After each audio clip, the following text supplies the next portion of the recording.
Guys, क्या आप लोगों ने कभी सोचा है एक पोस्ट डालने पर किसी इंसान की जान ले ली गई हो? अभी जो आप ये रील देख रहे हो, इसमें एक लड़की एक लड़के को किस कर रही है, but what if I tell you, इस 18 साल की लड़की को इस पोस्ट की वजह से बेरहमी से जान से मार दिया गया। And you will be shocked जब लास्ट में आपको पता चलेगा कि किसने किया था एंड क्यों किया था। आज हम जिस केस की बात करने वाले हैं वो एक पाकिस्तानी लड़की समान अब्बास का केस। 18 साल की समान अब्बास अपने फादर शबास अब्बास और मदर नजिया शहीन एंड एक यंगर ब्रदर के साथ पाकिस्तान के पंजाब एरिया में रहा करती थी।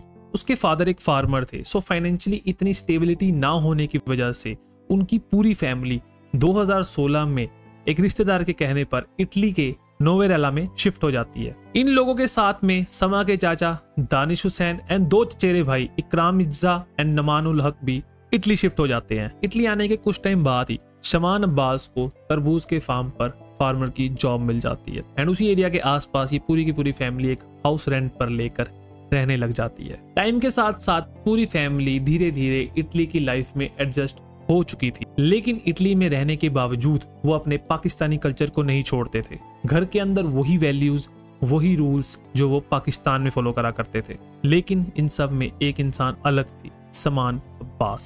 समान का फोकस धीरे धीरे वेस्टर्न कल्चर की तरफ शिफ्ट हो रहा था। सबसे पहले उसने हिजाब पहनना बंद कर दिया, फिर अपने कपड़ों और लुक्स में धीरे धीरे वेस्टर्न कल्चर को ऐड करना स्टार्ट कर दिया। और इतना ही नहीं, समा का अब एक बॉयफ्रेंड भी था, उसका नाम था फहाद। फहाद भी पाकिस्तान से ही था एंड उसकी फैमिली भी काफी साल पहले पाकिस्तान से इटली शिफ्ट हो गई थी। समा को पता था कि उसके घर में ये सब चीजें बिल्कुल एक्सेप्टेबल नहीं है, पर फिर भी वो डर डर के छुप छुप के इस रिलेशनशिप को धीरे धीरे आगे बढ़ाती रही। एक दिन समा फहाद के साथ सोशल मीडिया पर ये पोस्ट डालती है एंड ये पोस्ट सीधा समा के रियल भाई के पास पहुंच जाती है एंड उसके भाई ने भी ज्यादा इस पर ध्यान न देते हुए कैजुअली जाकर ये पोस्ट उसके पेरेंट्स को दिखा दी। परिवार ये सब चीजें देखकर शॉक में चला जाता है। समा के फादर इतने गुस्से में होते हैं कि वो उसे घर में कैद कर लेते हैं, उसे मारा जाता है, धमकाया जाता है एंड उस पर कई तरह की रिस्ट्रिक्शंस लगा दी जाती हैं। लेकिन ये सब चीजें ज्यादा दिन तक नहीं चलती। एक दिन समा मौका देखकर घर से भाग जाती है एंड पास के एनजीओ में जाकर अपनी सारी सिचुएशन बताकर उसी एनजीओ में परमानेंट रहने लगती है। उस एनजीओ में समा को अब काफी मंथ्स बीत जाते हैं एंड अब वो अपने परिवार के किसी भी इंसान से बात नहीं करती थी। लेकिन कुछ टाइम बाद उसका परिवार उसे बुलाता है, उसे कांटेक्ट करता है कि प्लीज वो घर आ जाए, वो जैसा कहेगी वो लोग वैसा कर लेंगे एंड उसकी उस लड़के से शादी भी करवा देंगे जिसे वो पसंद करती है। फाइनली समा बहुत मनाने पर घर आ जाती है, बट उसकी एक शर्त होती है कि वो सिर्फ अपने डॉक्यूमेंट्स लेने घर आएगी एंड डॉक्यूमेंट्स लेते ही वो अपने बॉयफ्रेंड फहाद से शादी कर लेगी। 22 अप्रैल 2021 को समा अपने घर आती है। उसके पेरेंट्स उसे मना लेते हैं कि प्लीज वो थोड़े दिन उनके साथ रुक जाए, फिर उसके बाद चाहे वो अपने डॉक्यूमेंट्स लेके जा सकती है और मैरिज करवा सकती है। इसी बीच उसकी फहाद से भी बात चल रही होती है, वो उसे मिलने के लिए भी बोलता है, बट समा उसे समझाती है कि मैं तुमसे खुद मिलने आऊंगी, थोड़ा टाइम मुझे अपने परिवार के साथ स्पेंड करने दो। उसके कुछ दिनों तक समा और फहाद की बात नॉर्मल चलती रही, लेकिन 30 अप्रैल 2021 को समा ने पूरा दिन फहाद से कांटेक्ट नहीं किया। फहाद अगले 1-2 दिन फिर ट्राई करता रहा, बट स्टिल नो रिस्पॉन्स। जब समा की खामोशी ज्यादा बढ़ गई तो फहाद ने उसके घर वालों से पूछा कि आखिर समा कहाँ है। घर वालों ने जवाब दिया, हमारी बेटी घर छोड़कर बेल्जियम चली गई है अपनी लाइफ को सेट करने के लिए। लेकिन फहाद को इस बात पर जरा भी यकीन नहीं था। वो अपने लेवल पर समा को ढूंढने की कोशिश करता है, बट नथिंग वर्क्स। आखिरकार 5 मई 2021 को फहाद समा की मिसिंग रिपोर्ट फाइल करवाता है एंड अपना बयान देता है कि समा को अपनी फैमिली से खतरा था, क्योंकि उनके घर वाले उनका रिश्ता बिल्कुल एक्सेप्ट नहीं कर रहे थे और वो समा पर प्रेशर बना रहे थे कि पाकिस्तान चल के उनकी पसंद के किसी लड़के से शादी करे और वो उसे ना मानने पर जान से मारने की धमकियां भी दिया करते थे। इटली पुलिस इस मैटर को बिल्कुल लाइटली नहीं लेती। वो समा के पेरेंट्स से उसी टाइम कांटेक्ट करते हैं, बट नो रिस्पॉन्स। जब पुलिस समा के घर पहुंचती है, वहां ताला लगा हुआ मिलता है। इन्वेस्टिगेशन से पता चलता है कि समा के पेरेंट्स 3 मई 2021 को ही पाकिस्तान भाग चुके हैं।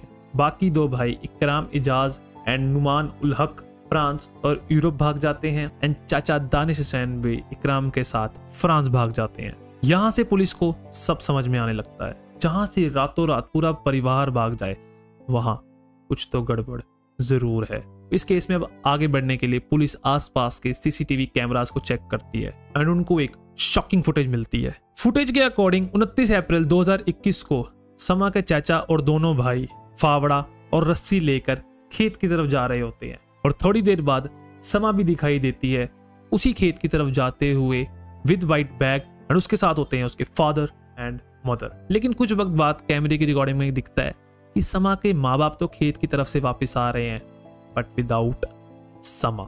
यहाँ से पुलिस श्योर हो जाती है कि समा के गायब होने के पीछे उसकी फैमिली का ही हाथ है। लेकिन प्रॉब्लम ये थी प्रूफ होने के बाद भी सब लोग देश छोड़कर भाग चुके थे एंड उन सबको पकड़ने के लिए इटली पुलिस एक प्लान बनाती है and in this case Italy police was exceptional. सारे फैमिली मेंबर्स पर एफआईआर होती है।